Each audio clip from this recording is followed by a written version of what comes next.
2,621,392. A nice even figure. That's the number of babies who will be born next year in the United States. Of these babies, 118,481 will die before reaching their first birthday. Oh, well, what's a few babies, more or less? We've got lots of babies. It really doesn't matter if one baby lives or dies, or does it? Well, good morning, John. This is John Emerson Jones, Jr. Fine, healthy-looking boy, isn't he? But unfortunately, John won't have much chance to become President of the United States. Why? Well, here's one reason. Looks harmless, doesn't it? It's hard to believe that one small fly could keep Johnny from his chance to become president. And ordinarily, it couldn't. But there's just one thing wrong with this picture. Untreated sewage running into our pretty creek. And Mr. Fly's feet are not very clean. In fact, they're very filthy and loaded with germs like those that cause dysentery. If some of these dysentery germs should happen to infect Johnny at his age, he not only won't be president, the chances are just about 1 out of 2 that he won't even be alive. Stop! Can't anything be done to save Johnny?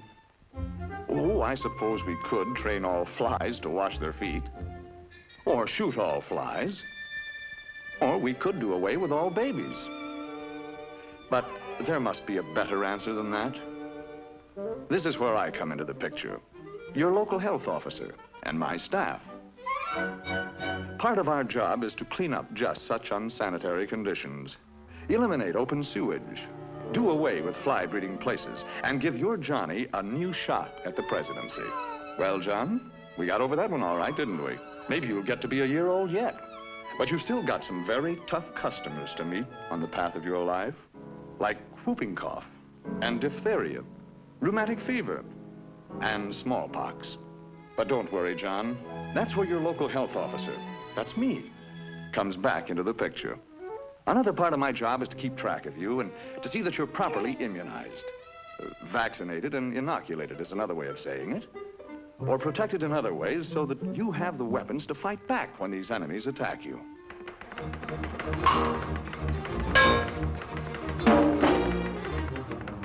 You see, Johnny, most immunizations should be completed before you become 1 year old.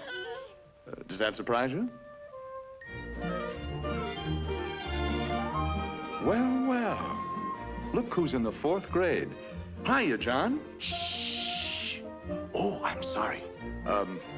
Mind if we look around?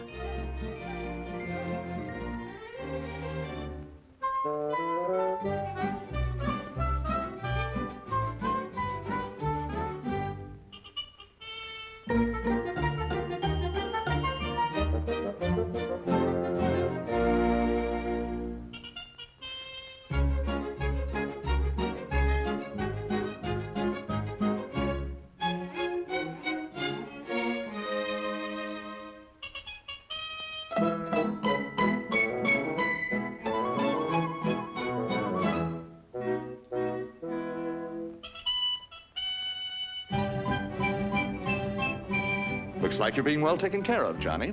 Shh. Oh, pardon me.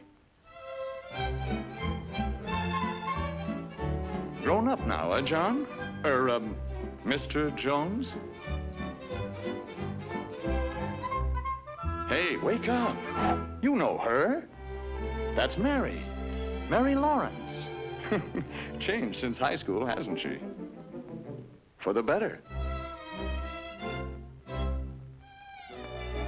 Congratulations. You ought to make a very happy couple. You're fine, healthy-looking specimens. Nothing wrong with you, huh? Are you sure? Let's be really sure. Step in for just a couple of minutes. Now, don't worry, John. It's a very simple process for you. And I know Mary won't mind it either. It's not so simple for your blood, though. Let's see what happens. First, it's numbered, whirled, a warm bath, shaken, checked, cooled, bathed again, then carefully read. And aren't you lucky that you happen to live in a community that has a health department?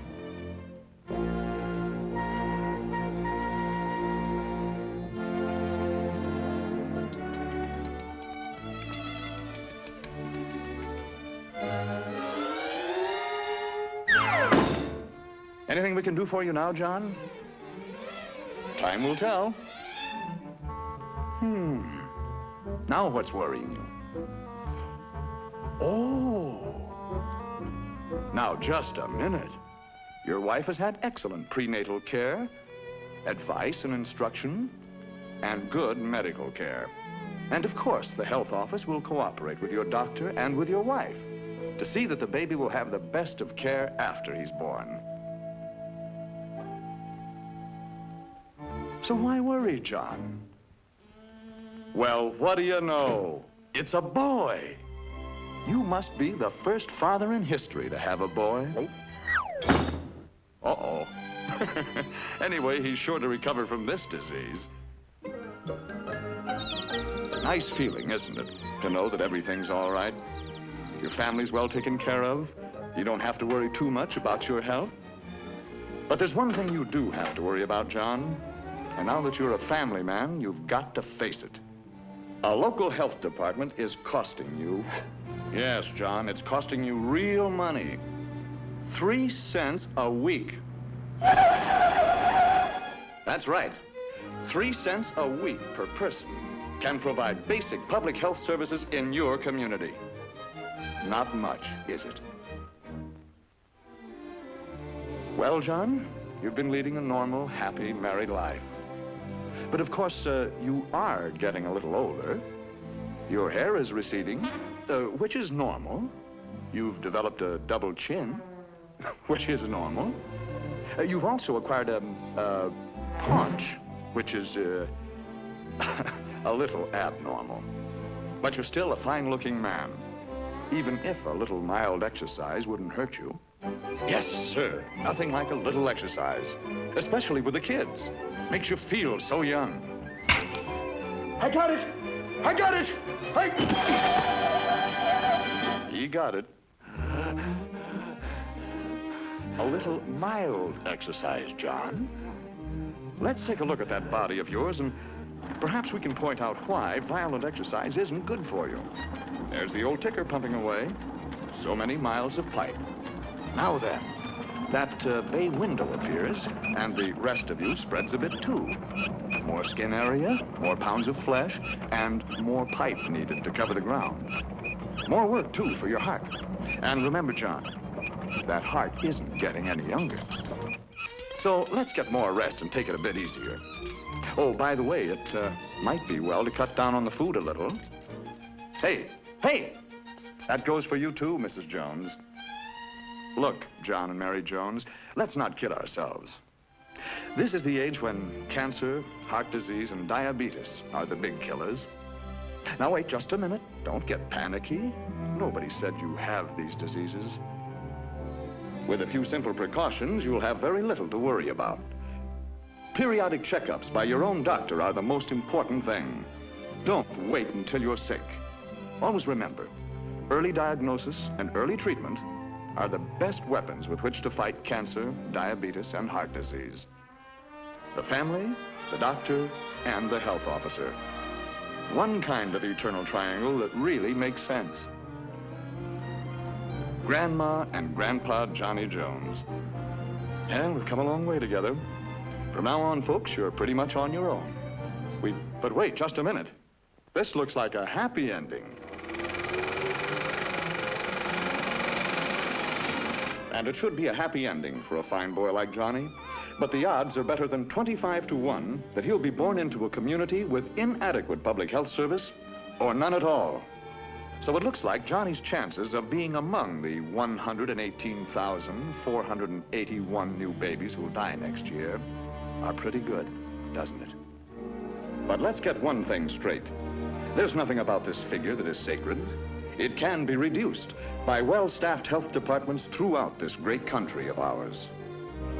Which kind of public health service does your community have? It's up to you.